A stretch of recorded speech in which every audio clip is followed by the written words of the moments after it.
guys, may bago na naman tayo Beyblade. So, siya ang Beyblade X at ito na po siya. So, i-unboxing ko na po siya. Wait lang. Tinanggal ko na po yung mga scotch tape para madali na po buksan. Okay po. So, ito po yung mga nasa laman niya.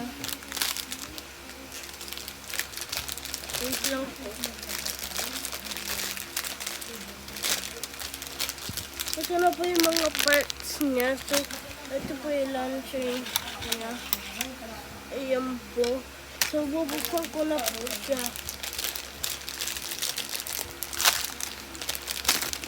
Ito na po.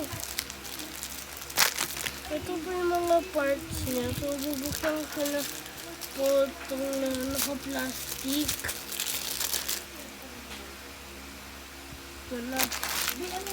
Nakita ko na yun kung bakit nakapain ng bata marami.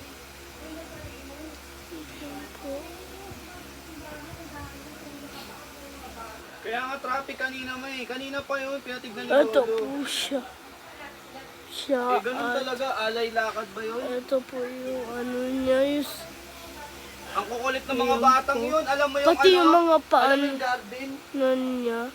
So, daddy, kuya ko, pwede ko muna Ay, maingin. sorry guys.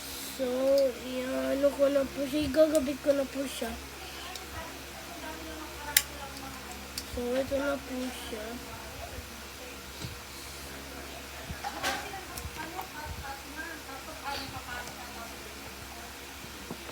So, ito po yung nasa likod niya. Ganito daw po yung launcher niya. Ganito lang daw po. Pero, iba pa. Ito po yung lumabas.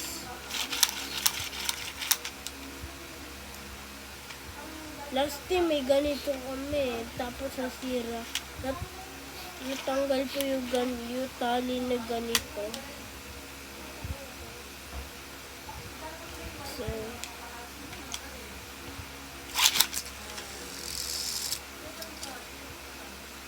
So, ayun lang po.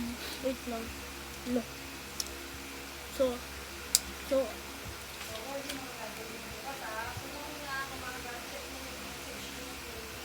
ayun lang po. Bye.